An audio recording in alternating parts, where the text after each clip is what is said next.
नमस्कार साथियों, एक बार पुनः सभी विद्यार्थियों का उत्कर्ष परिवार में हार्दिक स्वागत, हार्दिक अभिनंदन। सभी मित्रों को राधे राधे, जय श्री कृष्ण। हाँ भाई, सभी लोगों को वेरी वेरी गुड इवनिंग। सभी विद्यार्थियों को शुभ संध्या। साथियों, हम लोग जो है रीड सेकेंड लेवल साइंस के अंदर जो हमारा विज्ञान का जो सिलेबस है उसके जो हमारे टॉपिक दे रखे हैं उस टॉपिक से रिलेटेड हम लोग एमसीक्यू मतलब बहुविकल्पी प्रश्नों की चर्चा करेंगे।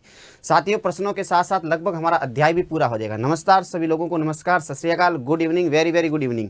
चलो भाई साथियों, आज जो है हमारा अध्याय है, जिस अध्याय का नाम है नियंत्रण व समन्वय, कंट्रोल एंड कोऑर्डिनेशन। साथियों, इस नियंत्रण व समन्वय नामक अध्याय के अंदर जो हमारा अध्याय आता है वो आता है मानव की ग्रंथियां, जिसमें हमारा सबसे पहला और सबसे महत्वपूर्ण जो है जिसमें है एंडोक्राइन ग्लैंड्स। आप लोगों ने कभी सुना होगा अंतःस्रावी विज्ञान, जिसे आप बोलते हो साथियों एंडोक्राइनोलॉजी। इसके जनक जो है एक वैज्ञानिक जिनका नाम है थॉमस एडिसन।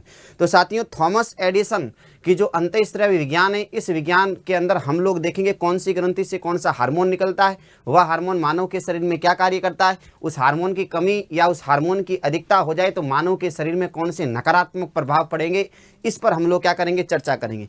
हाँ भाई, चलो देखो साथियों, आज का हमारा जो पहला प्रश्न है वो प्रश्न क्या है, देखना भाई।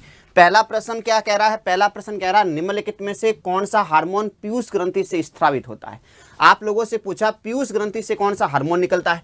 पहला ऑप्शन है एसटीएच, पूरा नाम है सोमेटोट्रोपिक हार्मोन। दूसरा टीएसएच, जिसका पूरा नाम है थायराइड स्टिमुलेटिंग हार्मोन। और तीसरा ऑप्शन है साथियों प्रोलैक्टिन। और चौथा ऑप्शन है साथियों उपरोक्त सभी। तो पहला प्रश्न है, बहुत सिंपल सा प्रश्न है, आप लोगों से पूछा गया निम्न में से कौन सा पीयूष ग्रंथि से हार्मोन निकलता है। ठीक है, चलो भाई, अब देखो मैं बता देता हूं साथियों, इसका जो आंसर रहेगा उपरोक्त सभी रहेगा। हाँ, कुलवीर जी, अर्पणा जी ने और प्रियंका जी ने और लौकेश जी ने आंसर दिया है डी। एकदम सही आंसर है भाई बंधु, और डी आंसर। अब सुनना मेरी बातों को साथियों, आप लोगों ने सुना होगा पीयूष ग्रंथि, जिसे आप बोलते हो पिट्यूटरी ग्लैंड, जिसे आप लोग मास्टर ग्लैंड बोलते हैं। और इस पीयूष पर कंट्रोल करने वाला होता है हाइपोथैलेमस, जिसे आप बोलते हो मास्टर ऑफ मास्टर ग्लैंड या सुपीरियर कमांडर। साथियों, आप लोगों को मालूम होगा पीयूष ग्रंथि से टोटल 9 हार्मोन निकलते। कितने हार्मोन निकलते साथियों? 9 हार्मोन। देखो हार्मोन याद करने का तरीका क्या, सुनना। पीयूष ग्रंथि से 9 हार्मोन कौन से? GLAT, क्या बन गया? गलत FM, गलत FM पे ओए, याद रह जाएगा। गलत FM पे ओए, याद रह जाएगा। गलत FM पे ओए। G for growth hormone. साथियों, इस ग्रोथ हार्मोन को ही हम बोलते हैं सोमेटोट्रोपिक हार्मोन। क्या बोलते हैं? ग्रोथ हार्मोन, इसे ही हम लोग क्या बोलते हैं? सोमेटोट्रोपिक हार्मोन। दूसरा L फॉर ल्यूटिनाइजिंग हार्मोन। और साथियों A का मतलब है एडिनोकार्टिकोट्रोपिक हार्मोन। और साथियों T का मतलब है थायराइड स्टिमुलेटिंग हार्मोन। क्या मतलब है? T का मतलब है थायराइड स्टिमुलेटिंग हार्मोन। साथियों F का मतलब है फॉलिकल स्टिमुलेटिंग हार्मोन। क्या नाम है? Follicle stimulating hormone. M का नाम है साथियों मेलानोसाइट स्टिमुलेटिंग हार्मोन, MSH। और P का मतलब है साथियों प्रोलैक्टिन। और O का मतलब है ऑक्सीटॉक्सिन। A का मतलब है ADH, एंटी डायूरेटिक हार्मोन, या हम लोग इसे क्या बोलते हैं साथियों? वैसोप्रोसिन। अब सुनना, देखो साथियों, पीयूष ग्रंथि से टोटल 9 हार्मोन निकल रहे हैं। अब कई बार परीक्षाएं आप लोगों से पूछ लेती पीयूष ग्रंथि के अग्रभाग से कौन से निकलते हैं और पश्चिम भाग से कौन से निकलते हैं। सुनना भाई, ये सारे हार्मोन है गलत FM पे, ये निकलते हैं पीयूष ग्रंथि के अग्रभाग से। और साथियों ओए ओए, ये शब्द आ भी रहा है पीछे से, तो ये कहां से निकलेगा साथियों? पीयूष ग्रंथि के पश्चिम भाग से। किससे निकलेंगे साथियों? पीयूष ग्रंथि के पश्चिम भाग से। तो आप लोगों को समझ में आ गया होगा पीयूष ग्रंथि से टोटल ये 9 हार्मोन है। इन 9 हार्मोनों के बारे में आप लोगों को ध्यान रखना। अगला प्रश्न देखना साथियों, निम्नलिखित में से किस हार्मोन को बर्थ हार्मोन या मिल्क इंजेक्शन हार्मोन भी कहा जाता है? पहला ऑप्शन है वैसोप्रोसिन, दूसरा ऑप्शन है ऑक्सीटोसिन, तीसरा ऑप्शन है ल्यूटिनाइजिंग, और चौथा ऑप्शन है साथियों एडिनोकार्टिकोट्रोपिक हार्मोन। भाई बंधुओं, आप लोगों से क्या पूछा गया? आप लोगों से पूछा गया कौन सा हार्मोन बर्थ हार्मोन या मिल्क इंजेक्शन हार्मोन है। पहला ऑप्शन है वैसोप्रोसिन, दूसरा ऑक्सीटोसिन, तीसरा ल्यूटिनाइजिंग, और चौथा है एडिनोकार्टिकोट्रोपिक हार्मोन। ठीक है, बी आंसर दे रहे हैं। बहुत सारे विद्यार्थी ने बी आंसर दिया। अर्पणा जी ने, रामाकांत जी ने, और दुर्गाराम जी ने, और तिलोक जी, और अजय जी, चेतन जी, इन सभी ने, अजय जी ने, सभी ने आंसर बी दिया। एकदम सही आंसर है भाई आपका ऑक्सीटोसिन हार्मोन। देखो साथियों, इसे बर्थ हार्मोन, आप लोगों ने कभी नाम सुना होगा साथियों ऑक्सीटोसिन हार्मोन का नाम। जो टॉसिन हार्मोन है साथियों, ऑक्सीटोसिन हार्मोन। देखो भाई बंधुओं, इस हार्मोन को सबसे पहले पृथक करने वाले वैज्ञानिक का नाम है पीटोसिन, इसलिए इस हार्मोन को हम बोलते हैं पीटोसिन हार्मोन। क्या बोलते हैं साथियों? Pitocin hormone. भाई बंधुओं आप लोगों को मालूम होगा इस हार्मोन को हम लोग लव हार्मोन भी कहते हैं। आपको पता है इस हार्मोन को क्या बोलते हैं? Love hormone. सुना है कभी लव हार्मोन? अरे लव हार्मोन क्यों बोलते हैं? आप लोगों ने देखा होगा साथियों, समाज के अंदर एक महिला जो होती है अपने बच्चे से अथक प्रेम करती है। एक महिला अपने बच्चे से बहुत ज्यादा प्रेम करती है। क्यों? क्योंकि जब महिला की जब गर्भ अवस्था चल रही होती है तो महिला के पीयूष ग्रंथि से लगातार ऑक्सीटोसिन हार्मोन निकलता है, और यह हार्मोन जो है साथियों, जो है बच्चे के प्रति माता के अंदर क्या करता है साथियों? प्रेम जागृत करवाता है। इसलिए हम लोग इसे क्या बोलते हैं? Love hormone. तो बच्चों का माता के प्रति प्रेम जागृत कौन करवाएगा? इस लव हार्मोन ऑक्सीटोसिन। साथियों इस हार्मोन को हम बोलते हैं प्रसव पीड़ा हार्मोन। क्यों भाई? प्रसव पीड़ा हार्मोन भी कहते हैं हम लोग ऑक्सीटोसिन को। क्यों भाई? आप लोगों ने देखा होगा जब एक महिला प्रसव को त्याग रही होती है तो साथियों उस महिला के अंदर एक दर्द की संवेदनाएं पैदा होती है, और ये दर्द की संवेदनाएं पैदा करने वाला हार्मोन भी कौन सा है? ऑक्सीटोसिन। इसलिए हम लोग इसे क्या बोलते हैं साथियों? प्रसव पीड़ा हार्मोन। भाई बंधुओं इस हार्मोन को जन्म सहायक हार्मोन या बर्थ हार्मोन भी बोलते हैं। जन्म सहायक हार्मोन या हम साथियों इसे हम बोलते हैं बर्थ हार्मोन। क्यों भाई जन्म सहायक हार्मोन क्यों कहा? साथियों आप लोगों को मालूम होगा जब एक बच्चे का मतलब एक महिला प्रसव का त्याग करती है, जब बच्चा मां के गर्भ से बाहर निकलता तो गर्भ और योनि का आकार बड़ा होना चाहिए। तो साथियों ऑक्सीटोसिन हार्मोन ही लगातार महिला की योनि और महिला के गर्भाशय की अरेशिक मांसपेशियों में संकुचन पैदा करता है, जिससे गर्भ और योनि का आकार बढ़ जाता है और बच्चे का जन्म आसानी से हो जाता है। इसलिए हम लोग इसे क्या बोलते हैं? जन्म सहायक हार्मोन।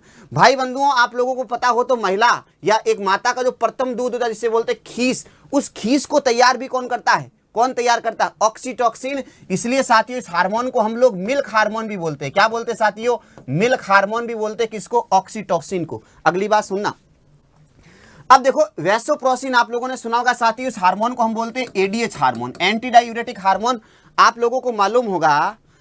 हाँ अब देखो जो एडीएच हार्मोन या जिसे हम लोग बोलते हैं वैसोप्रेसिन, भाई बंधुओं ये हार्मोन जो है हमारे शरीर में जल की हानि को रोकता है। आप लोगों को मालूम होगा आप एक दिन में 1 से 1.5 लीटर मूत्र का त्याग करते हो। आप लोगों को पता हो पानी पीते तो ज्यादा हो, लेकिन त्याग केवल कितना करते हो? 1 से 1.5 लीटर। क्यों भाई? उस जल की हानि को रोक रहा है।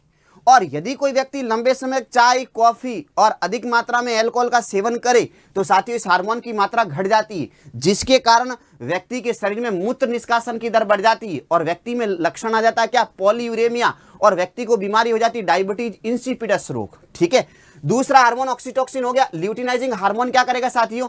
यह हार्मोन जो एलएच हार्मोन है ना, जिसे ल्यूटिनाइजिंग हार्मोन बोलते हैं साथियों, इस हार्मोन का महिला में काम क्या है? एक सुंदर कन्या में क्या काम करता है भाई? ओवुलेशन, जिसे आप बोलते हो अंडोत्सर्ग। एक महिला में मिस्ट्रुअल साइकिल के 14वें दिन क्या होता? ओवुलेशन, जिसे आप बोलते हो अंडोत्सर्ग। तो अंडोत्सर्ग कौन सा हार्मोन करवाता है? LH hormone. और भाई बंधुओं पुरुषों के अंदर यह हार्मोन क्या करेगा? स्पर्मेटोजेनेसिस, जिसे आप बोलते हो सूकर जनन। तो सूकर जनन को प्रेरित करता है ये। साथियों एक हार्मोन है एडिनोकार्टिकोट्रोपिक हार्मोन। भाई बंधुओं यह हार्मोन एड्रिनल ग्रंथि से हार्मोनों के स्त्रवन को क्या करता है? प्रेरित करता है। ठीक है भाई। तो कौन सा हार्मोन है भाई? लव हार्मोन या बर्थ हार्मोन या मिल्क इंजेक्शन हार्मोन कौन सा है भाई? ऑक्सीटोसिन। ऑक्सीटोसिन हार्मोन पशुओं को दुग्ध उत्पादन के लिए लगाया जाता है। एकदम सही बोल रहे हो करमवीर जी। वर्तमान में जो है अमेरिका या ब्रिटेन जैसा देश है ना, वो गाय और भैंसों को ऑक्सीटोसिन और प्रोलैक्टिन के इंजेक्शन देते हैं, जिससे गाय और भैंस के अंदर दुग्ध उत्पादन में क्या बढ़ती है? वृद्धि बढ़ती है। लेकिन ध्यान रखना गाय और भैंसों को बहुत ही अधिक मात्रा में इंजेक्शन लगाने पर बहुत दर्द होता है, क्योंकि ये जो हार्मोन है ना गाय भैंस की दुग्ध ग्रंथियों में लगातार संकुचन और शिथिलन पैदा करता है। इसलिए भारतीय लोग तो ऐसा नहीं करते हैं। अमेरिका और ब्रिटेन जैसे गंदे लोग जो है गाय से अधिक दूध प्राप्त करने के लिए इस हार्मोन के टीके लगाते हैं। ठीक है भाई, आगे बढ़े।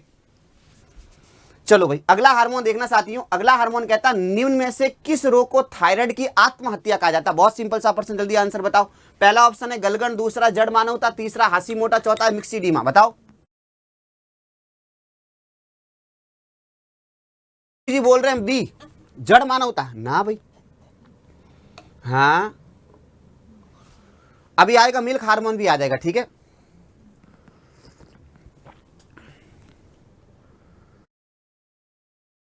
आंसर दे रहे हो हासीमोटा, वेरी गुड।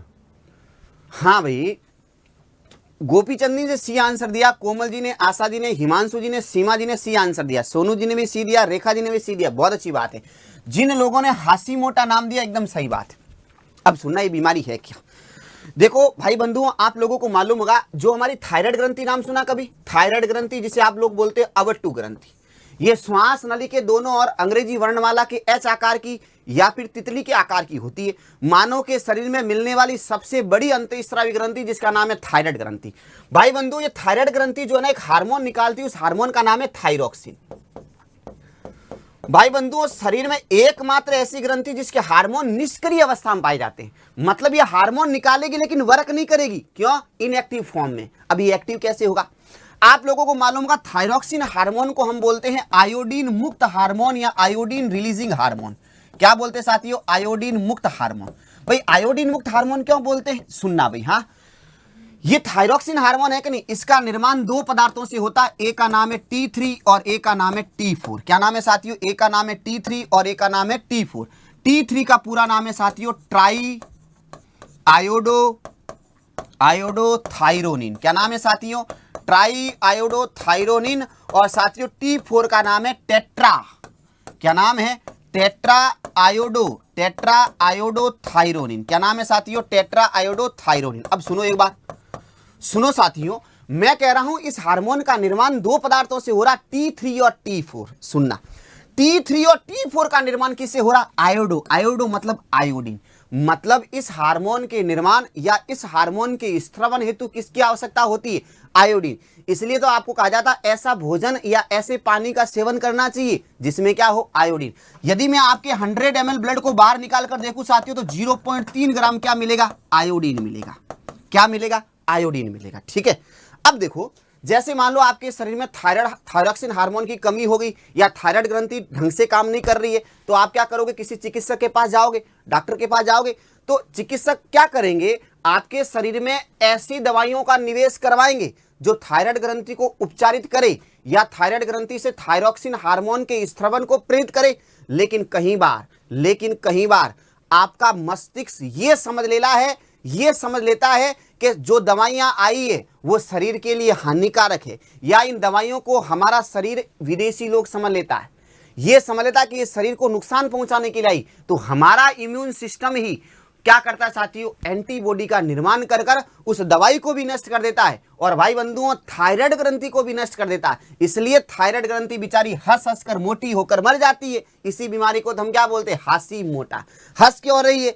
क्योंकि अपने ही तो मार रहे हैं, इसलिए इस बीमारी को हम बोलते हैं हासी मोटा। गलगंड रोग आपको पता हो तो साथियों आयोडीन की कमी से थायराइड ग्रंथि का आकार बढ़ जाता है, इसलिए इस बीमारी को गलगंड या गोइटर, या इस बीमारी को हम बोलते हैं घिंगा रोग। साथियों थायरॉक्सिन हार्मोन की कमी से कौन सी बीमारी? जड़ मानवता, जिसे आप बोलते हो क्रिटेनिज्म। थायरॉक्सिन हार्मोन की कमी हो गई तो साथियों बीमारी कौन सी होगी? क्रिटेनिज्म रोग होगा। ठीक है, चलो भाई। तो भाई साथियों इसका आंसर जो रहेगा क्या रहेगा? हासी मोटा रहेगा। क्या रहेगा साथियों? हासी मोटा। अगला प्रश्न देखो, मानव शरीर की सबसे बड़ी अंतःस्रावी ग्रंथि कौन सी? अभी बताया मैंने, जल्दी बता दो आप वापस, बताओ भाई।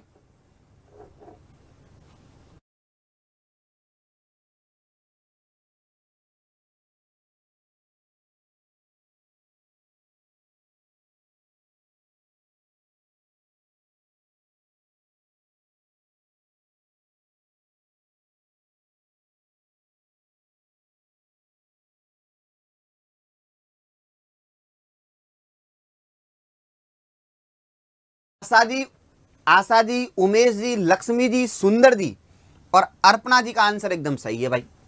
थायराइड ग्रंथि, सुन लेना मेरी बातों को। मानव शरीर की सबसे बड़ी ग्रंथि लीवर, लेकिन ध्यान रखना लीवर एक ऐसी ग्रंथि है एक्सोक्राइन, बहिस्रावी। आप लोगों से पूछे मानव शरीर की सबसे बड़ी अंतःस्रावी थायराइड, मानव शरीर की सबसे छोटी अंतःस्रावी पीयूष, मानव शरीर की सबसे छोटी बहिस्रावी कौन सी बोलो? श्वेत ग्रंथि। मानव शरीर का सबसे बड़ा अंग त्वचा, मानव शरीर का सबसे बड़ा आंतरिक अंग लीवर। बहुत सिंपल सी बात है भाई। जिन लोगों ने थायराइड ग्रंथि आंसर दिया उनका आंसर एकदम सही है भाई, आगे बढ़ो। हाँ भाई कपिल जी आपका आंसर एकदम सही है। अगला प्रश्न देखो, सुमेलित कीजिए भाई।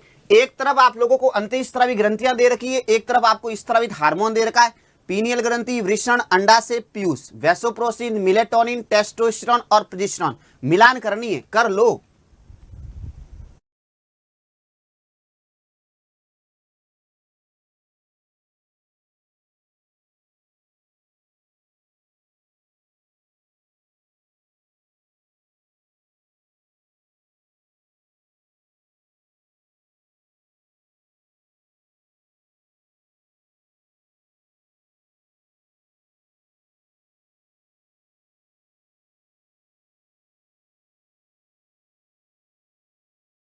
देखो भाई बहुत सिंपल सा प्रश्न है। हाँ, कुछ विद्यार्थी बोल रहे हैं मास्टर जी हमारे कमेंट नहीं आ रहे, क्या सभी लोगों के कमेंट आ रहे हैं? लेकिन मेरे सामने कमेंट बहुत तेजी गति से जा रहे हैं, ठीक है, इसलिए सारे लोगों के कमेंट नहीं पढ़ सकता हूँ, ठीक है।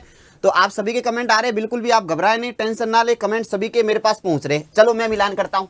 साथियों, आप लोगों ने सुना होगा पीनियल ग्रंथि, यहाँ होती, देखो जहां भारतीय समाज में जहां महिलाएं बिंदिया लगाती वहां होती पीनियल ग्रंथि।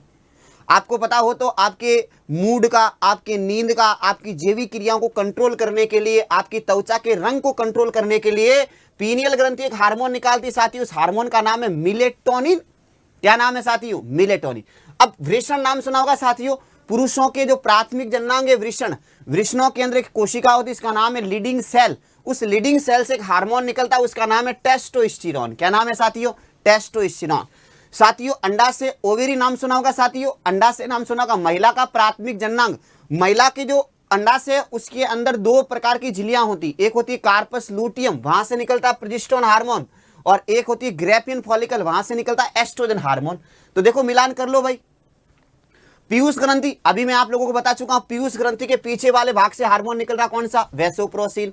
तो देखो ए का होगा सेकंड, देखो सेकंड ऑप्शन ये रहा, बी का कौन सा होगा? थर्ड ये रहा, सी का फोर्थ ये रहा, और डी का 1 ये रहा। तो साथियों आंसर रहेगा सी। तो जिन लोगों ने सी दिया एकदम सही आंसर है भाई, एकदम सही है। नीरज जी, दीपक जी और जयश्री जी सभी का आंसर सही है। इंदिरा जी क्या बोल रहे हैं? बी नहीं होगा भाई, ठीक है भाई। हाँ रौनक जी आपका भी सही है। अगले प्रश्न की तरफ बढ़े। निम्नलिखित में से इंसुलिन की खोज किसने की? अलेक्जेंडर फ्लेमिंग, वार्सनर क्रिक, लैंगरहैंस और बेटिंग और बेस्ट। जल्दी से बता दो।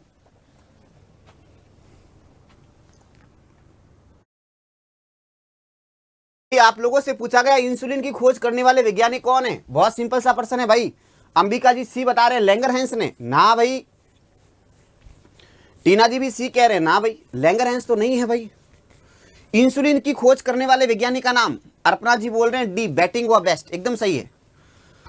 हाँ भाई, हर्षिता जी और सुनीता जी आप सी बोल रहे हैं, आंसर गलत है, सी नहीं होगा भाई।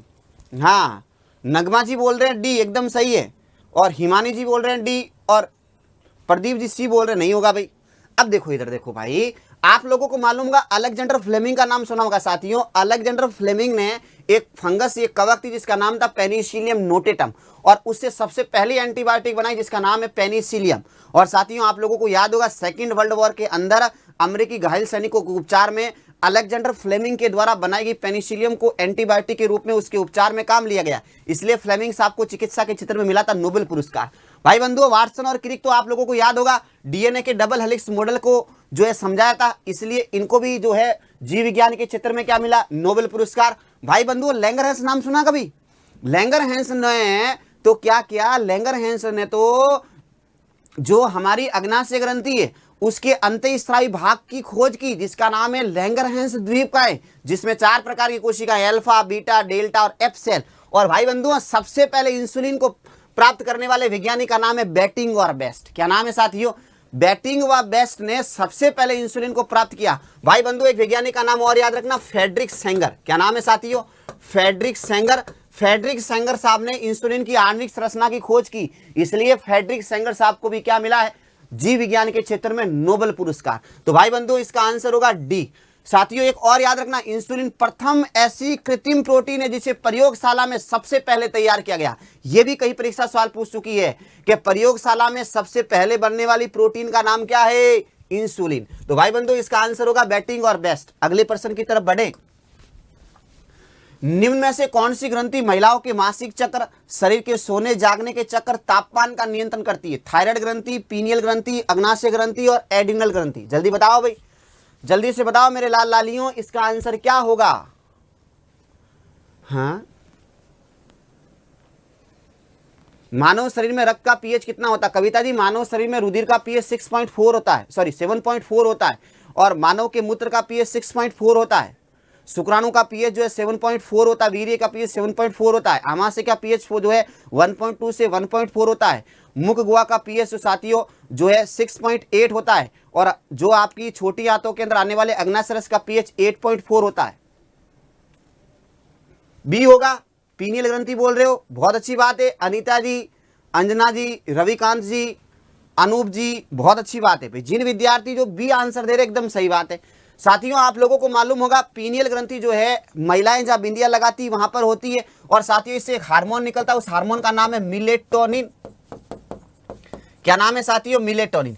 भाई बंधुओं ये हार्मोन क्या करता है? एक तो साथियों ये त्वचा के रंग का निर्धारण करता है, त्वचा के रंग का निर्धारण, स्किन के कलर को जो है कंट्रोल करता है साथियों मिलेटोनिन। भाई बंधुओं आप लोगों को मालूम होगा इस मिलेटोनिन जो है ये जैविक क्रियाओं का भी नियमन करता है। जैविक क्रियाएं क्या साथियों? मानव के शरीर के द्वारा संपन्न होने वाली ऐसी क्रियाएं जो निश्चित समय के बाद दोहराई जाती है। जैसे खाना, भाई आप लोग रोज 8 बजे खाना खाते हो तो आप लोगों को मालूम होगा 7:30 या 7:45 के आसपास भूख वाले केंद्र सक्रिय हो जाते हैं। क्यों? मस्तिष्क को मालूम हो जाता है कि भाई अब तो खाने का समय हो गया। उस समय पीनियल ग्रंथि मिलेटोनिन हार्मोन निकालकर आमाशय में संकुचन और शिथिलन को प्रेरित कर देती है, जिससे आप लोगों को भूख का एहसास होता है। जैसे आप लोग रोज 5 बजे उठते हो तो साथियों आपको कभी अलार्म की आवश्यकता नहीं है, मिलेटोनिन अपने आप ही आप लोगों को 5 बजे क्या कर देगा? उठा देगा। तो ये सोना है, जागना है, खाना है, महिलाओं का मासिक धर्म चक्र है जिसे आप बोलते हैं पीरियड्स, इन सभी को कंट्रोल करने के लिए पीनियल ग्रंथि से एक हार्मोन निकलता है जिसका नाम है मिलेटोनिन। इसलिए पीनियल ग्रंथि को हम बोलते हैं बायोलॉजिकल क्लॉक, जैविक घड़ी, या हम इसे बोलते हैं तीसरी आंख, या हम लोग इसे बोलते हैं मस्तिष्क की रेती, सैंडी ऑफ ब्रेन। भाई बंधुओं इस ग्रंथि से एक हार्मोन और निकलता है जिसका नाम है सीरोटोनिन, जो आपके मूड का निर्धारण करता है। किसका निर्धारण करता है? मूड का। ठीक है। ताप का नियंत्रण जो है साथियों, शरीर में मुख्य ताप का नियंत्रण करने वाले अर्पणा जी वो है हाइपोथैलेमस। ठीक है, चलो भाई इसका आंसर जो होगा पीनियल होगा। बहुत अच्छी बात है, अगले प्रश्न की तरफ बढ़े। निम्नलिखित में से किस हार्मोन को इमरजेंसी हार्मोन या आपातकालीन हार्मोन कहा जाता है? पहला ऑप्शन है नॉर एड्रेनलिन, दूसरा है एड्रेनलिन, तीसरा मिनरलोकार्डियस और चौथा है टेस्टोस्टेरोन। बताओ भाई क्या आंसर होगा भाई? मानव की तीसरा नेत्र, जैविक घड़ी, मस्तिष्क की रेती। कमलेश जी आप सही बोल रहे हो। हाँ भाई सुनील जी क्या हो गया? ममता जी मूड ऑफ कैसे हो गया भाई? क्या हो गया? लाल ने डांट दिया क्या आप लोगों को? हैं? हाँ पल्लवी जी आपके कमेंट आ रहे हैं मास्टर जी के पास, बिल्कुल भी ना घबराए आप। कांता जी बोल रहे 8 का पहला नॉर एड्रेनलिन। भंवरी लाल शर्मा जी क्या बोल रहे हैं?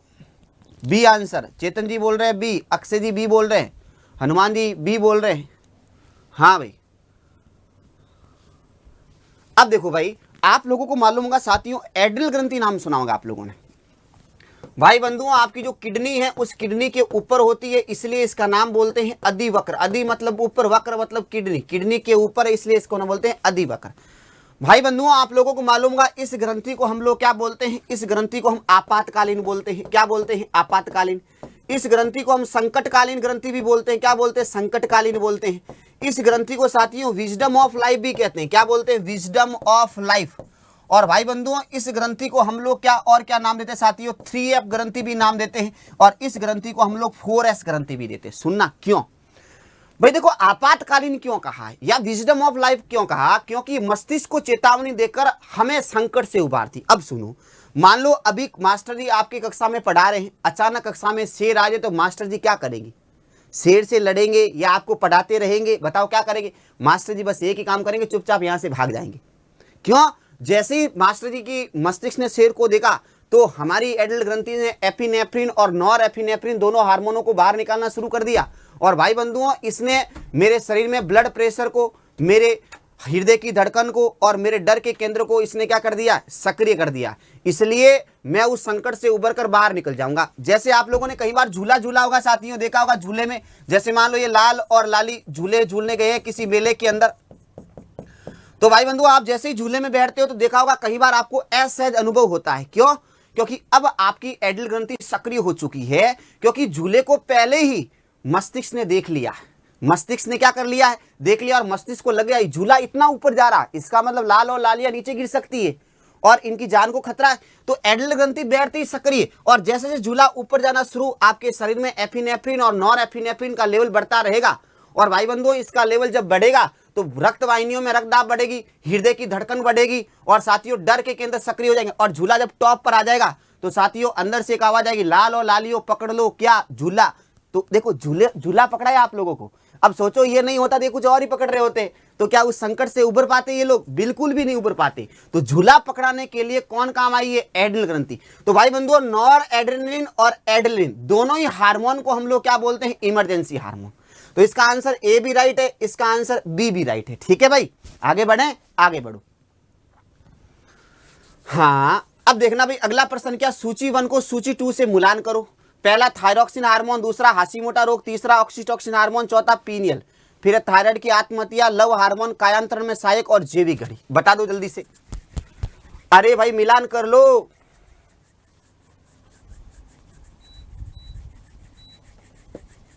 बताओ जल्दी से। वीरेंद्र जी बोल रहे 4S का मतलब क्या? देखो साथी, एक S का मतलब है शुगर, एक S का मतलब है साल्ट, एक S का मतलब है सेक्स, एक S का मतलब है स्टेरॉइड, और 3F में एक F का मतलब फियर, एक F का मतलब फाइट, एक F का मतलब फ्लाइट। ये आंसर दे रहे हो सभी लोग। कांता जी 90 का ये बता रहे हैं। भाई सही बता रहे हो क्या आप लोग? देखते हैं, देखो इधर देखो साथियों, थायरॉक्सिन हार्मोन जो है और हाशीमोटो रोग है पीनियल ग्रंथि। भाई बंधुओं, सबसे पहले तो जैविक घड़ी कौन सी है बताओ? जैविक घड़ी तो पीनियल ग्रंथि को बोलते हैं, डी का 4 होगा। अब एक ही ऑप्शन डी का 4 बता रहा है, डी का 4 बता रहा है। अगला देखते हैं, ऑक्सीटोसिन हार्मोन को ही लव हार्मोन कहते हैं, सी का सेकंड होगा। देखो यार ये गड़बड़ कैसे हो रहा है, कोई बात नहीं, देखते हैं। सी का सेकंड इसमें दे रखा है और साथियों डी का 4 इसमें दे रखा है, सही है ना। और उसके बाद हाशीमोटो रोग, थायराइड ग्रंथि की आत्महत्या अभी थोड़ी देर पहले आपको बता चुका हूं, तो बी का क्या होगा? फर्स्ट होगा। ए का थर्ड, कायांतरण में सहायक, एकदम सही है। साथियों आप लोगों ने कभी कायांतरण नाम सुना? मेटामॉर्फेनिज्म सुना होगा आप लोगों ने, कायांतरण, कायांतरण नाम सुना होगा। भाई बंधुओं, जो उभयचर होते हैं कि नहीं होते? उभयचर जो जल और थल दोनों में रहते, जैसे मेढक, मेढक का छोटा मुन्ना होता कि नहीं, तो बच्चा होता कि नहीं, जिसे आपको बोलते हो टेडपोल। मेंढक के लार्वा को हम बोलते हैं टेडपोल। तो साथियों ये किसी भी उभयचर के लार्वा को किस में कन्वर्ट करता है? वयस्क में कन्वर्ट करता है। और भाई बंधुओं, लार्वा को वयस्क में कन्वर्ट करने वाला हार्मोन है थायरॉक्सिन हार्मोन। यदि किसी उभयचर के लार्वा की थायराइड ग्रंथि को बाहर निकाल दिया जाए तो वो हमेशा ही लार्वा अवस्था में रहेगा, कभी वयस्क में बदल नहीं पाएगा। और किसी लार्वा का वयस्क में बदलना ही क्या कहलाता है? कायांतरण या मेटामॉर्फिज्म कहलाता है। तो भाई बंधुओं, जिन विद्यार्थियों ने ये आंसर दिया वो एकदम सही आंसर है। कालू राम जी एकदम सही बोल रहे, 90 का पहला, और महेश जी बोल रहे टेडपोल, सही है। ये प्रश्न बताओ, सर्वप्रथम खोजा गया हार्मोन सोमेटो, स्टेनिन, सिक्रेटिन, थाइमोसिन और इंसुलिन। बता दो भाई सबसे पहले कौन सा हार्मोन खोजा गया?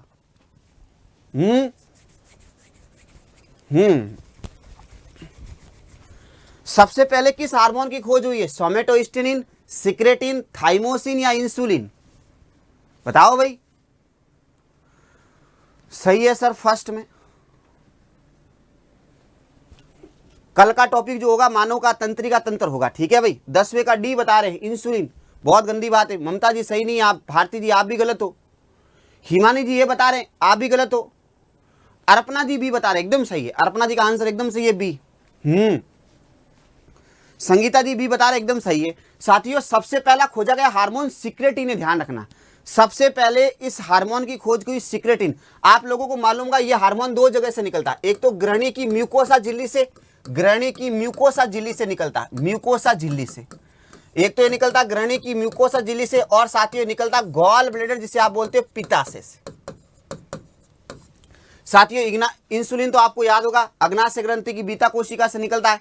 थाइमोसिन हार्मोन जो है साथियों थाइमस ग्रंथि से निकलता है। सोमेटोस्टेनिन हार्मोन तो अग्नाशय ग्रंथि की डेल्टा कोशिका से निकलता है। तो भाई बंधुओं सबसे पहला खोजा गया हार्मोन है सिक्रेटिन। अगला देखो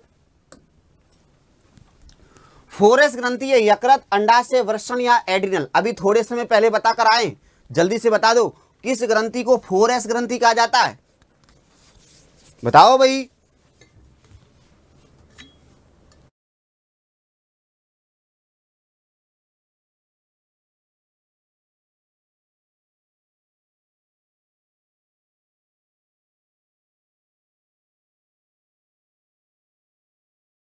नहीं बता पा रहे हो आप? तेजाराम जी बी बता रहे हैं। अरे भाई बी कैसे होगा? अभी थोड़ी समय तो पहले मैंने आपको बताया ना, 4S ग्रंथि एड्रिनल ग्रंथि को कहते हैं भाई। आप लोगों को मालूम होगा कि 4S में अभी मैंने आपको बताया था, एक S का मतलब है शुगर। मतलब आप लोगों को मालूम होगा अग्नाशय ग्रंथि का जो कॉर्टेक्स भाग होता है वहां से एक हार्मोन निकलता है कार्टिसोल हार्मोन। कौन सा हार्मोन साथियों? Cortisol hormone. साथियों ये हमारी एड्रिनल ग्रंथि के कॉर्टेक्स भाग से निकलता है। और भाई बंधुओं कॉर्टिसोल हार्मोन ही हमारे शरीर में ग्लूकोज के उपापचय का नियंत्रण करता है, इसलिए इस हार्मोन को हम बोलते हैं जीवन रक्षक हार्मोन, जीवन रक्षक हार्मोन। और साथियों एक एस का मतलब है साल्ट। आपको पता हो तो एड्रिनल ग्रंथि का जो कॉर्टेक्स भाग है वहां से एक हार्मोन निकलता है एल्डोस्टेरोन। कौन सा निकलता है? एल्डोस्टेरोन। और ये एल्डोस्टेरोन हार्मोन ही तो हमारे शरीर में सेक्स को शरीर में लवण का कंट्रोल करता है। आपको पता हो तो ये हार्मोन जो है साथियों सोडियम के अवशोषण को बढ़ाता है और पोटेशियम के अवशोषण को घटाता है। और साथियों एक एस का मतलब है सेक्स। भाई बंधुओं हल्के फुल्के सेक्स हार्मोन यहां से भी निकलते हैं, लेकिन ध्यान रखना मेन सेक्स हार्मोन वृषण और अंडाशय से निकलते हैं। और एक एस का मतलब है साथियों स्ट्रेस। स्ट्रेस का मतलब तनाव। ये हमारे शरीर में तनाव को भी क्या करती है? कम करती है। कौन सी ग्रंथि? एड्रिनल ग्रंथि। तो डी आंसर देने वाले विद्यार्थी एकदम सही है। विजाता जी ने आंसर डी दिया, एकदम सही है। पूजा जी बोल रहे स्ट्रेस हार्मोन, एकदम सही है। अगला प्रश्न देखो, ल्यूटिनाइजिंग हार्मोन के संदर्भ में निम्न में से कौन सा सही कथन है? ये तंत्रिका हार्मोन है, ये ग्रेफिन पुट्टिका से स्रावित होता है, ये वृषण में लीडिंग कोशिकाओं को टेस्टोस्टेरोन के स्त्रवण को प्रेरित करता है, और उपरोक्त सभी। बता दो जल्दी से, बता दो भाई। हाँ कविता जी बोल रहे मास्टर जी फिजिक्स का क्वेश्चन भी कराओगे सर। साइमन रो क्या होता है? अरे ये थायरोक्सिन हार्मोन की यदि वयस्क अवस्था में कमी हो जाती है तब ये बीमारी होती है सीमन रोग। ठीक है भाई। हाँ एक कविता जी का कमेंट आया कि मास्टर जी फिजिक्स के क्वेश्चन भी कराओगे। अरे भाई भौतिक विज्ञान, रसायन विज्ञान, जीव विज्ञान और तकनीकी विज्ञान चारों ही विषय के हम लोग प्रश्न करेंगे। ठीक है भाई। चलो हाँ भाई हिमांशु जी डी आंसर दे रहे हैं, उपरोक्त सभी गलत आंसर है भाई। पवन जी का आंसर सी एकदम सही है। भाई बंधुओं आप लोगों को मालूम होगा एलएच हार्मोन जिसे आप बोलते हैं ल्यूटिनाइजिंग हार्मोन, भाई बंधुओं ये निकलता है कहां से? पीयूष ग्रंथि से निकलता है। और यह हार्मोन साथियों महिला और पुरुष में एक अलग घटना को अंजाम देता है। भाई बंधुओं यह हार्मोन जो है महिला के अंदर तो क्या करता है? अंडोत्सर्ग। अंडोत्सर्ग का मतलब समझते हो? अंडाशय से अंड कोशिका का फैलोपियन नलिका में आना अंडोत्सर्ग कहलाता है। यह महिला में मिस्ट्रुअल साइकिल के कौन से दिन होता है? 14वें दिन होता है। भाई बंधुओं यह हार्मोन पुरुष में क्या करता है? पुरुष के अंदर एक कोशिका जिनका नाम है लीडिंग कोशिका। और भाई बंधुओं लीडिंग कोशिका से क्या करता है साथियों? टेस्टोस्टेरोन हार्मोन के स्त्रवण को क्या करता है साथियों? प्रेरित करता है। और जब टेस्टोस्टेरोन हार्मोन निकलेगा तो भाई बंधुओं क्या होगा? पुरुषों के द्वितीयक लैंगिक लक्षणों का क्या होगा? विकास। आंसर रहेगा सी। गोपी जी सी बोल रहे एकदम सही है। विमला जी भी गलत है भाई। अगला प्रश्न देखो, सी कोशिकाएं पाई जाती है थायराइड ग्रंथि में, यकृत में, पीनियल काय में या अंडाशय में? बताओ जल्दी से, बताओ भाई। हाँ भाई रचना जी बताओ सी कोशिकाएं कहां मिलेगी आपको?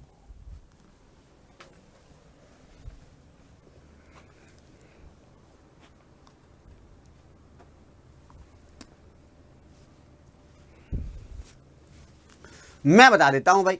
सी कोशिकाएं साथियों थायराइड ग्रंथि मिलती है। ध्यान रखना साथियों थायराइड ग्रंथि है ना जिसे अवट्टू बोलते हैं, तो थायराइड ग्रंथि का निर्माण जो है साथियों किन कोशिकाओं से होता है? सी कोशिकाओं से होता है। किस कोशिकाओं से होता है? सी कोशिकाओं से। ठीक है भाई।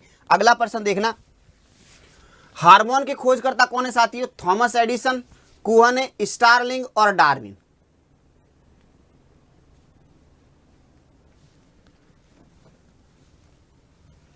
बताओ भाई हार्मोन की खोज किसने की?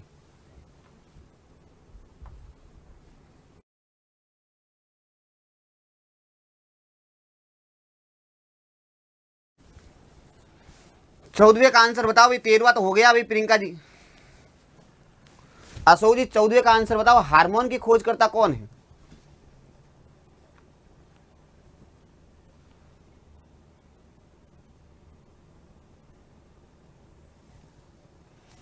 चौदहवें का आंसर अभी तक आया नहीं है भाई। कांता जी 14वें का आंसर दो, हार्मोन की खोज किस वैज्ञानिक ने की थी?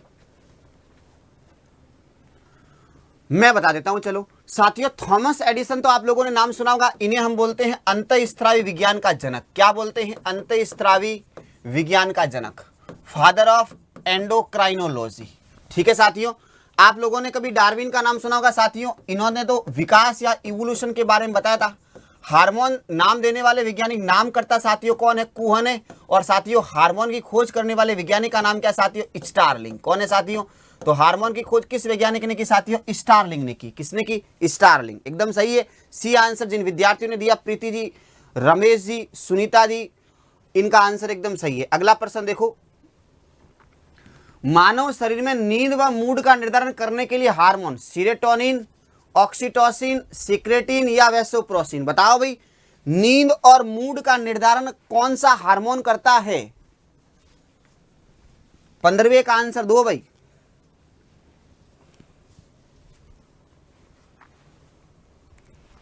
पंद्रहवें का आंसर क्या होगा साथियों? मानव शरीर में नींद व मूड का निर्धारण कौन सा हार्मोन करता है?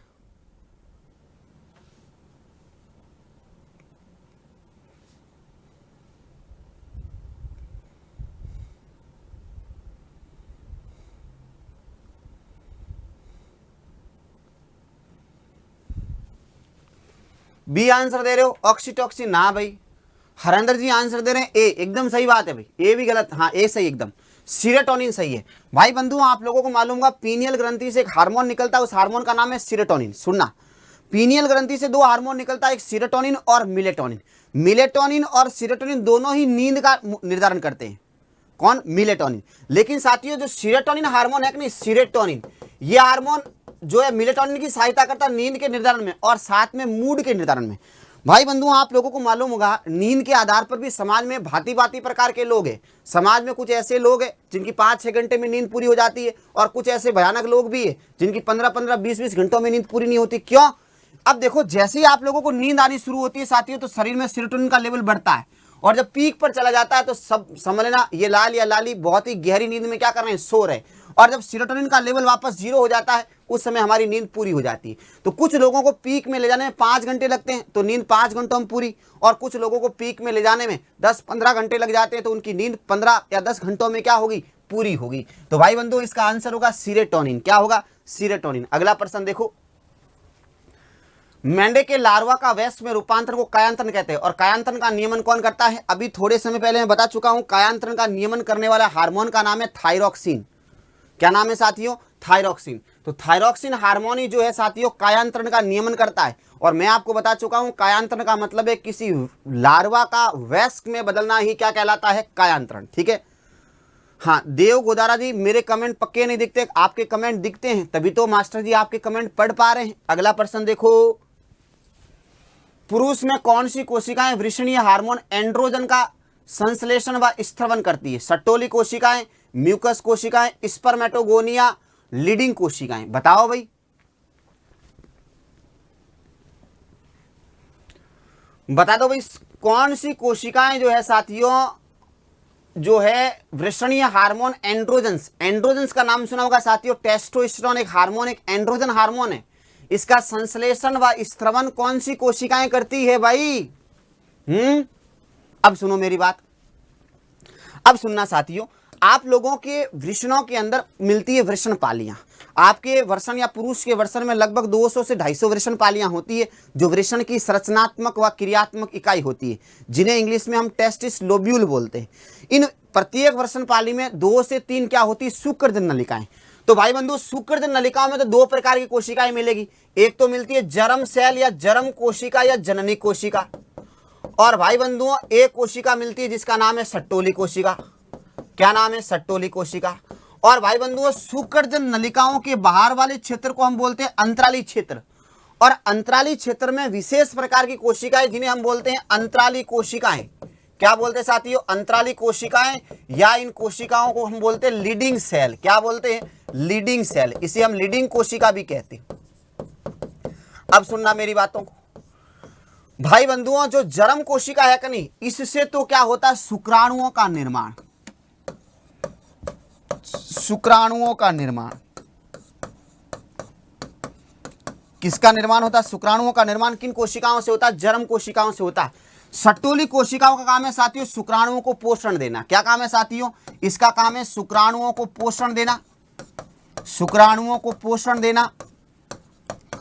और भाई बंधुओं जो हमारी कोशिका है अंतराली कोशिका या लीडिंग कोशिकाएं, यही तो क्या करती है साथियों? टेस्टोस्टेरोन या एंड्रोजन, टेस्टोस्टेरोन हार्मोन का क्या करती है? स्त्रवण करती है।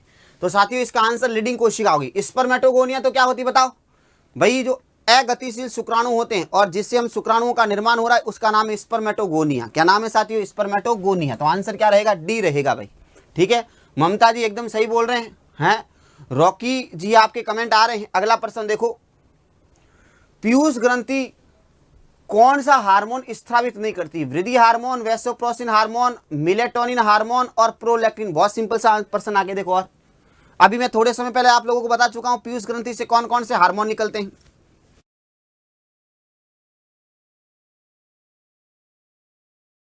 देख लो कौन सा हार्मोन इसमें नहीं है? मेलेटोनिन नहीं है भाई ये हार्मोन तो कहां से निकलता है? पीनियल ग्रंथि से। कौन सी ग्रंथि से निकलता है भाई? पीनियल ग्रंथि से निकलता है ये हार्मोन। तो भाई बंधुओं इसका आंसर जो है सी रहेगा। बहुत सिंपल सा आंसर है भाई। कुसुम जी एकदम सही है, संगीता जी भी सही है, भारती जी भी सही है। हाँ, 19वां आंसर देखो, दैनिक लय के नियमन के लिए उत्तरदायी थायराइड, अग्नाशय, अधिवृषण और पीनियल। एकदम सही बात है। दैनिक लय मतलब जैविक क्रिया। वही देखो नाम अलग अलग आ रहे। दैनिक लय को ही हम बोलते हैं जैविक क्रिया। क्या बोलते हैं? जैविक क्रिया। और जैविक क्रियाओं के लिए साथियों उत्तरदायी कौन सी ग्रंथि है? पीनियल ग्रंथि है भाई। कौन सी ग्रंथि है? पीनियल ग्रंथि। अगला देखो, थाइमस ग्रंथि से स्रावित होने वाले हार्मोन का नाम? थायरोक्सिन, थाइमोसिन, एल्डोस्टेरोन और मेलेटोनिन। बताओ भाई, थाइमस ग्रंथि से कौन सा हार्मोन निकलता है? बहुत सिंपल सा प्रश्न है साथियों, आप लोगों से पूछा थाइमस ग्रंथि से कौन सा हार्मोन निकलेगा? बताओ भाई। साथियों आप लोगों को मालूम होगा जो हमारी वक्स जिसे आप बोलते हो चेस्ट, यहां पर एक ग्रंथि होती है जिसका नाम है थाइमस ग्रंथि। बहुत ही महत्वपूर्ण ग्रंथि है भाई बंधुओं। आप लोगों को मालूम होगा ये ग्रंथि आपके शरीर में एक हार्मोन निकालती है, उसका नाम है थाइमोसिन। और भाई बंधुओं ये थाइमोसिन हार्मोन आपके शरीर में एंटीबॉडी का निर्माण करके प्रतिरक्षा तंत्र का विकास करता है। भाई बंधुओं आप लोगों को मालूम होगा वर्तमान में भयानक बीमारी चल रही है कोरोना वायरस के कारण होने वाली बीमारी कोविड-19। तो साथियों इस बीमारी में वही व्यक्ति बच पा रहा है जिसकी थाइमस ग्रंथि स्ट्रांग है। थाइमस ग्रंथि स्ट्रांग है इसका मतलब उसके शरीर का इम्यून सिस्टम बहुत ही खतरनाक है। और इम्यून सिस्टम तगड़ा होगा तो रोगों से लड़ने की क्षमताएं होगी। उम्र बढ़ने के साथ इस ग्रंथि का आकार छोटा हो जाता है और धीरे धीरे नष्ट होना शुरू हो जाती है। इसलिए बुजुर्ग व्यक्ति का इम्यून सिस्टम क्या होता है? कमजोर होता है। आप देख लेना साथियों, आपके घरों के अंदर देखना एक छोटा बच्चा 24 घंटों में से 20 घंटे नींद ही लेता रहता है। क्यों? क्योंकि शरीर में आने वाले हानिकारक सूक्ष्म जीवों को थाइमस ग्रंथि नष्ट कर देती है। लेकिन एक बुजुर्ग व्यक्ति के घर पर आप रात को 2 बजे भी चले जाओगे ना तो आपकी आवाज़ सुन लेगा, वो कौन है भाई रात को यहाँ क्यों घूम रहा है? क्यों? क्योंकि उनके अंदर जो है साथियों थाइमस ग्रंथि है नहीं, लगभग विलुप्त हो गई। इसलिए उनका इम्यून सिस्टम इतना तगड़ा है नहीं। शरीर के अंदर बंदूक और गोलों का निर्माण करने वाली थाइमस ग्रंथि धीरे धीरे क्या हो चुकी? विलुप्त हो चुकी है। साथियों एड्स बीमारी सुना होगा। एड्स बीमारी में व्यक्ति की मृत्यु भी इसी कारण होती है क्योंकि उनके शरीर में जो HIV वायरस जो है वो थाइमस ग्रंथि को नष्ट कर देता है, जिससे का कारण उस व्यक्ति के शरीर की रोग प्रतिरोधक क्षमता घट जाती है और वह दूसरी बीमारियों से लड़ नहीं पाता है। इसलिए अन्य बीमारियां शरीर में बहुत सारी लग जाती है जिसके कारण व्यक्ति की क्या हो जाती है? मौत हो जाती है। तो भाई बंधुओं आंसर रहेगा थाइमोसिन। बी आंसर देने वाले सही है। अगला प्रश्न देखो, BMR नियंत्रण किस हार्मोन द्वारा होता है? कैल्सिटोनिन, PTH, थायरोक्सिन या एस्ट्रोजन? बता दो भाई, BMR का कंट्रोल किस हार्मोन के द्वारा होता है? भाई बार बार कुछ विद्यार्थी कमेंट करते हैं साथियों, मास्टर जी क्या हमारे कमेंट शो हो रहे कि नहीं हो रहे? भाई लालो सभी के कमेंट शो हो रहे हैं, ठीक है। लेकिन मेरे सामने जो कमेंट टीवी बॉक्स जो लगा हुआ है उसके अंदर कमेंट बहुत ही तेजी से ऊपर गति चले जाते हैं, जिसके सारे कमेंट मुझे देखने में जो है दिखाई नहीं देते। सर मुझे दिन में भी बहुत नींद आती है। तो सुंदर लाल थोड़ा जो है सेरोटोनिन और मेलेटोनिन का मामला गड़बड़ हो रखा है, इंसोमिया के लक्षण आ चुके, अनिद्रा। 21 का सी बता रहे हो, एकदम सही बात है। भाई बंधुओं आप लोगों को मालूम होगा थायरोक्सिन हार्मोन, अभी थोड़े समय पहले बता चुका हूं, आयोडीन रिलीजिंग हार्मोन। यह हार्मोन काम क्या करता है साथियों? यह हार्मोन पहला तो महत्वपूर्ण कार्य है साथियों, ये शरीर की शारीरिक, मानसिक और जनिक तीनों प्रकार की वृद्धि के लिए उत्तरदायी। ये शरीर की शारीरिक वृद्धि भी करेगा, ये मानसिक वृद्धि भी करेगा और जनिक वृद्धि भी करेगा। साथियों ये हार्मोन आपके शरीर में BMR का नियंत्रण करता है। BMR मतलब बेसल मेटाबॉलिक रेट, हिंदी में बोलते हैं इसको आधारीय उपापचय दर, आधारीय उपापचय दर। और साथियों आधारीय उपापचय दर BMR का मतलब क्या है? शरीर की समस्त कोशिकाओं द्वारा ऊर्जा निर्माण की दर। किसकी दर? ऊर्जा निर्माण की दर, ऊर्जा निर्माण की दर क्या कहलाती है? बीएमआर। और भाई बंधुओं ये निर्भर करती है भार पर। ध्यान रखना जो बीएमआर जो होती है वो भार के क्या होती है? Inversely proportional. मतलब जिन लोगों का भार ज्यादा होगा उनकी बीएमआर कम होगी, बीएमआर कम होगी तो ऊर्जा निर्माण की दर कम होगी, ऊर्जा निर्माण की दर कम होगी तो उन लोगों में शारीरिक कार्य करने की क्षमताएं भी क्या होगी? कम। इसलिए तो जो बहुत ही भारी भरकम शरीर होता है ना, बहुत ही मोटे लोग होते हैं, उनमें कार्य करने की क्षमताएं ज्यादा नहीं होती है, वो कोई शारीरिक कार्य करते तो जल्दी थक जाते हैं। क्यों? क्योंकि उनका बीएमआर क्या होता? कम। इसलिए तो पतले लोग जो होते हैं किसी भी घटना या किसी भी कार्य करने के लिए उनमें ज्यादा ताकत नियत होती है। क्यों? क्योंकि उसकी बीएमआर क्या होती है? ज्यादा होती है। ठीक है राजकुमार जी, बीएमआर का मतलब है बेसल मेटाबॉलिक रेट, आधारीय उपापचय दर। इसका परिभाषा होती है शरीर की समस्त कोशिकाओं द्वारा ऊर्जा निर्माण की दर क्या कहलाती है? बीएमआर कहलाती है। तो इसका आंसर होगा साथियों थायरॉक्सिन। अगला प्रश्न देखो, किस हार्मोन को गर्भ अवस्था का हार्मोन कहा जाता है? सुनो भाई, विवेक जी रीट कब होगी? अब देखो ये तो अभी मास्टर जी भी नहीं कह सकते हैं, सरकार जब डिसीजन लेगी तब रीट होगी। आप डिप्रेशन में हो तो क्या कर सकते हैं? डिप्रेशन से उबरने का तरीका यही है, बार बार पढ़ते रहो। ठीक है, जब परीक्षा हो तो उसके लिए एकदम कठोर तरीके से आप तैयार रहो। ठीक है,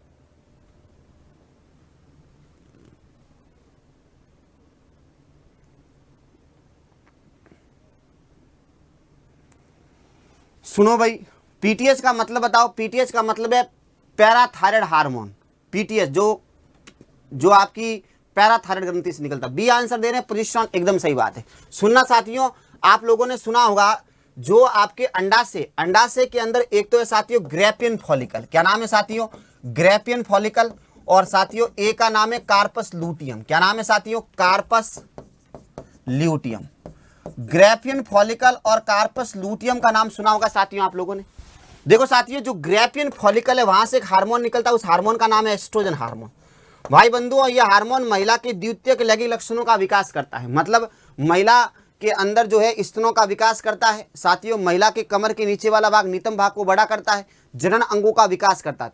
जब ये महिला में सारे लक्षण आने शुरू हो जाते तो महिला सुंदर दिखनी शुरू हो जाती है। इसलिए इस हार्मोन को हम बोलते हैं सुंदरता का हार्मोन।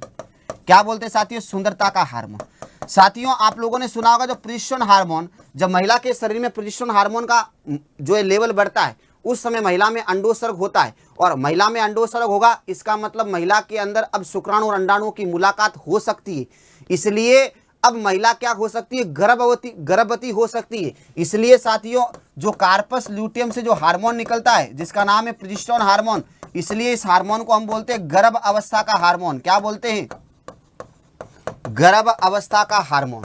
तो हम प्रोजेस्टेरॉन हार्मोन को क्या बोलते हैं साथियों? गर्भ अवस्था का हार्मोन। ठीक है, तो आंसर क्या होगा? प्रोजेस्टेरॉन हार्मोन होगा। ठीक है भाई, बी आंसर देने वाले एकदम सही है। हाँ, बॉडी मास इंडेक्स ये भी सही है, बीएमआर का मतलब, और बेसल मेटाबॉलिक रेट ये भी सही है। चलो भाई आगे बढ़े। किस ग्रंथि के हार्मोन निष्क्रिय अवस्था में पाए जाते हैं? शुरुआत में ही बता दिया मैंने आप लोगों को कि एकमात्र ऐसी ग्रंथि जिसका नाम है थायराइड ग्रंथि। भाई बंधुओं, थायराइड ग्रंथि से निकलने वाले सारे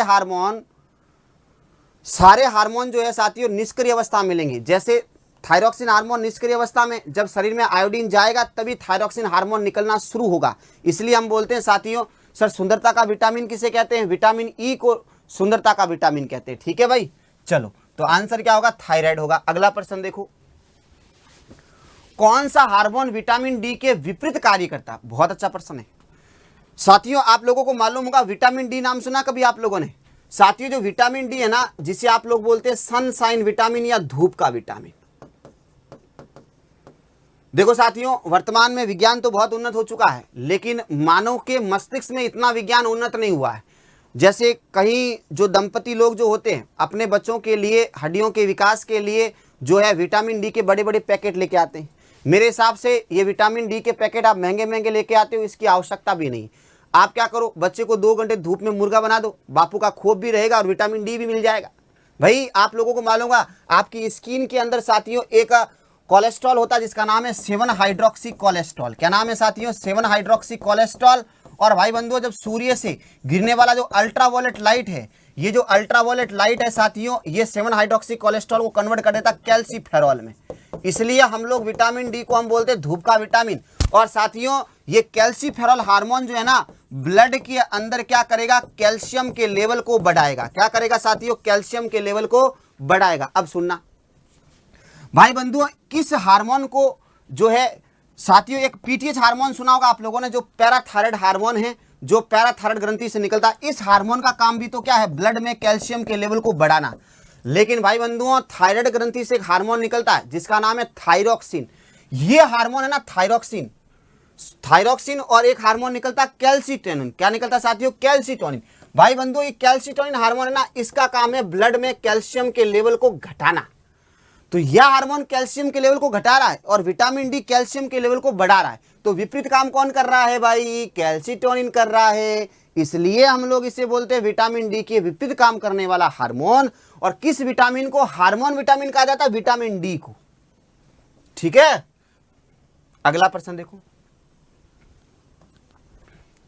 पीटीएच हार्मोन की अधिकता से कौन सा रोग होता है, बता दो।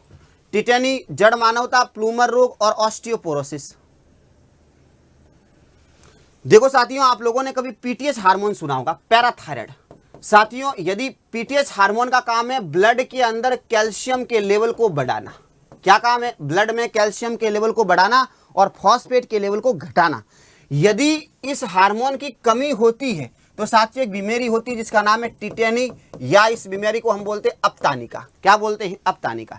भाई बंधुओं, भाई पीटीएच की कमी मतलब शरीर में कैल्शियम की कमी, इसलिए मांसपेशियों और हड्डियों के पास जो है प्रॉपर रूप से कैल्शियम नहीं जाता है, जिसके कारण मांसपेशियों में क्या जाती, ऐंठन आ जाती। इसी बीमारी को हम बोलते हैं टिटेनी। और भाई बंधुओं, यदि कैल्शियम की अधिकता या पीटीएच की अधिकता हो जाए तो बीमारी होती है साथियों ऑस्टियोपोरोसिस। कौन सी होती है, ऑस्टियोपोरोसिस। साथियों, कैल्शियम की मात्रा ज्यादा होने से हड्डियां जो है साथियों भंगुर, मुलायम और कोमल हो जाती। ऑस्टियो का मतलब है हड्डियां, पोर का मतलब छिद्र। हड्डियों में क्या शुरू हो जाते साथियों, छिद्र होने शुरू हो जाते। तो साथियों आंसर क्या रहेगा, डी आंसर रहेगा। ठीक है लालो, आगे बढ़े, आगे बढ़ो। मानव शरीर में अंतःस्रावी ग्रंथियों से स्रावित होने वाले तरल पदार्थ, एंजाइम, हार्मोन या उपरोक्त सभी या उपरोक्त में से कोई नहीं। बताओ भाई, अभी क्या बातें कर रहे हैं हम, किसकी बातें कर रहे हैं भाई, किसकी बातें कर रहे हैं साथियों। मानव के शरीर में 3 प्रकार की ग्रंथियां मिलती है। कौन कौन सी मास्टर जी, एक मिलती है अंतःस्रावी, एक मिलती है बहिस्रावी, और साथियों एक मिलती है मिश्रित। कौन सी मिलती है, मिश्रित। जो ग्रंथियां तरल पदार्थ के रूप में हार्मोन निकालती है उसे हम बोलते हैं अंतःस्रावी। जो ग्रंथियां तरल पदार्थ के रूप में एंजाइम निकालती है उसे हम बोलते हैं बहिस्रावी। जो ग्रंथियां तरल पदार्थ के रूप में हार्मोन और एंजाइम दोनों निकालती है उसे हम बोलते हैं मिश्रित ग्रंथियां। ठीक है, क्या बोलते हैं, मिश्रित ग्रंथियां। तो भाई बंधुओं 26 का आंसर बी रहेगा। एकदम सही है। संजना जी और लक्ष्मी जी का आंसर एकदम सही है। साथियों क्या रहेगा, हार्मोन रहेगा। अगला प्रश्न देखो, मानव शरीर की सबसे बड़ी और सबसे छोटी अंतःस्रावी ग्रंथि, अभी बता चुका हूं।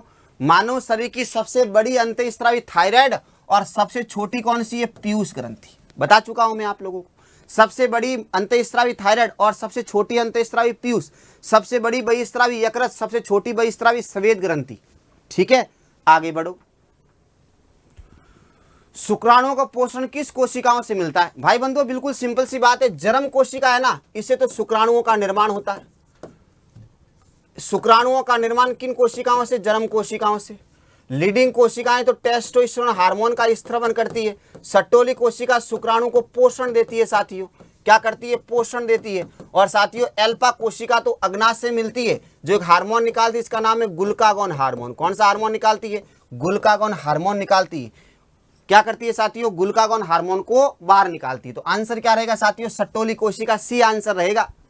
एकदम सही है वीरेंद्र जी, आपका आंसर एकदम सही है। अगला प्रश्न देखो, एक्रोसोम किस कोशिकाओं से बना है? किस कोशिकाओं से नहीं, किस कोशिकांग से बना है? गोल्जी का लाइसोसोम, ईआर या राइबोसोम। साथियों आप लोगों ने कभी गुणसूत्र नाम, शुक्राणु नाम सुना है? देखो इधर देखो, आपको पता तो शुक्राणु जो है साथियों दिखने में ऐसा होता है।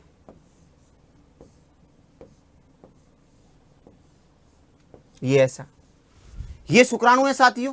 इस शुक्राणु का जो शीर्ष भाग है ना, इसे हम बोलते हैं एक्रोसोम। साथियों शुक्राणु का शीर्ष भाग एक्रोसोम, या हम लोग इसे बोलते हैं शुक्राणु की टोपी। क्या बोलते हैं, शुक्राणु की टोपी। इसमें साथियों फर्टिलाइन कारक मिलते हैं, आप लोगों को मालूम होगा, जैसे हाइलुरोनिडेज और कैटापिन नामक जो अंड झिल्ली, जो अंडाणु की सबसे बाह्य झिल्ली है, उस झिल्ली को घोलने का क्या करता है, काम करता है। तो एक्रोसोम का निर्माण साथियों जिस कोशिकांग से होता है उस कोशिकांग का नाम है गोल्जी काई। क्या नाम है साथियों, गोल्जी काई। याद रखना, बहुत महत्वपूर्ण है, ठीक है। तो साथियों 29 का आंसर जो है साथियों क्या बनेगा, गोल्जी काई बनेगा, ठीक है भाई। अगले प्रश्न की तरफ बढ़ो साथियों। आज का अंतिम प्रश्न जो है वो क्या है, अंडाणु की बाह्य झिल्ली को क्या कहते हैं। साथियों आप लोगों ने कभी अंडाणु को देखा है? देखो साथियों, अंडाणु के अंदर एक तो केंद्रक होता है, इसके ऊपर एक झिल्ली होती है, इसके ऊपर और एक झिल्ली होती है। सुनना, अंडाणु की जो सबसे बाह्य झिल्ली है इसे हम बोलते हैं कोरोना रेडिएटा,